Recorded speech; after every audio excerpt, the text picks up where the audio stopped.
Good morning, broadcasters. 360 Seconds News and Commentary for Broadcast Professionals is on the air. I'm Maria Koladova from TKT. Let's discuss the latest technological news with our respected experts, Philip Grossman and Mary Seidler. Don't forget to give the program a like. Foray and Aveco will work together to provide solutions for video production, automation, and asset management. Foray HVS series production switchers, Insight video servers, and Class X graphics system are now tightly integrated with Aveco Astra Studio production automation and Gemini MAM systems.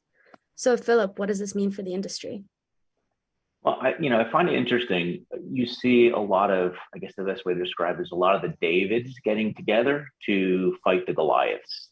You have big companies like Ross that have their overdrive system and their MAM and their playout and their switchers.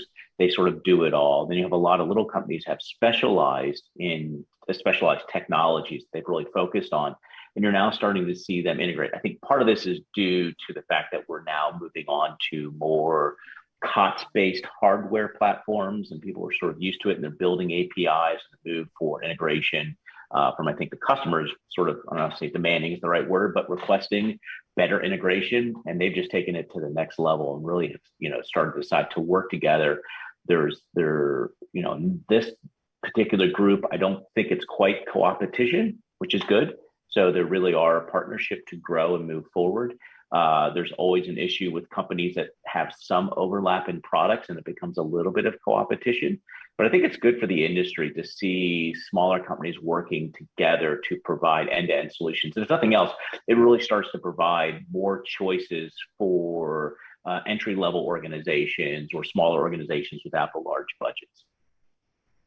And Mary, what do you think?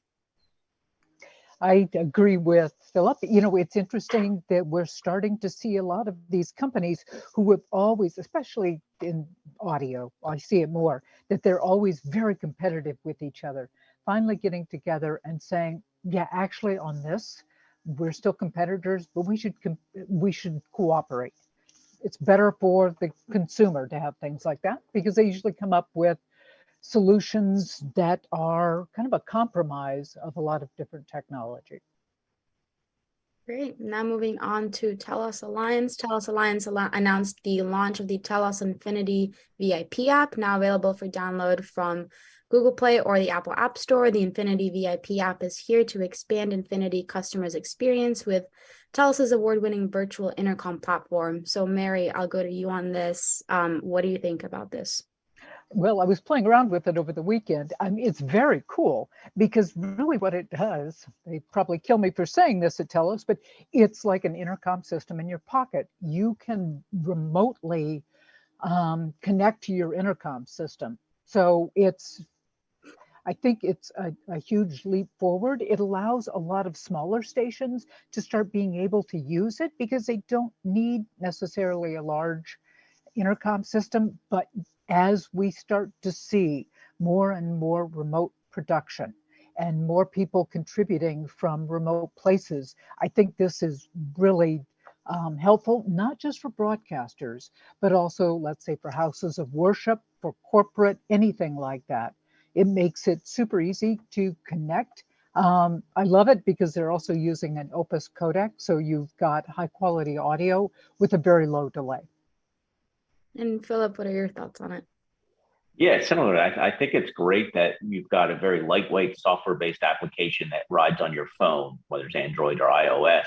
And intercom is one of those things that's sort of the unsung hero in remote production because you have to be able to talk to people, and you have to be able to talk to people separate from the broadcast audio. So I think it's a great innovation, and I'm hoping that others sort of move in that direction. Philip, I think they will because it's interesting. Telos came up with the whole idea of it with Infinity of breaking the matrix. And that was incredibly innovative at the time. But now you start to see the other intercom companies say, hey, wait a minute, we can do things like that. So it's one company pushing the whole industry that makes it better, again, for the broadcasters. American Airlines Center, one of the busiest arenas in North America, invested in a Lawo MC256 Make3 mixing console with redundant cores providing 512 DSPs for the front of house and monitor mixers. There are features that are unique to Lawo, including the GPIO options and remote VNC access to other machines. So Mary, tell me about this and its capabilities. So I think it's very smart that Lawo has gotten into this area. You know, there always needs to move audio from one place to another outside of broadcasting. So this is perfect for that. And you've got these big arenas that need to have the same audio equipment that broadcasters use. And Lawo has gotten into this space. This is easy to use, and it's a very, very powerful console. So it allows them very quickly to switch signals and to make things, you know, from an audio point of view, a lot easier. And you can have a lot more audio sources, which just keeps anyone entertained in an arena like that. So it's bravo to audio and bravo to the American Airlines Center for actually using this. All right, well, that's all the time we have today. Many thanks to our experts, Philip and Mary, and don't forget to comment on the news that we've discussed. See you next Monday at the same time. Goodbye.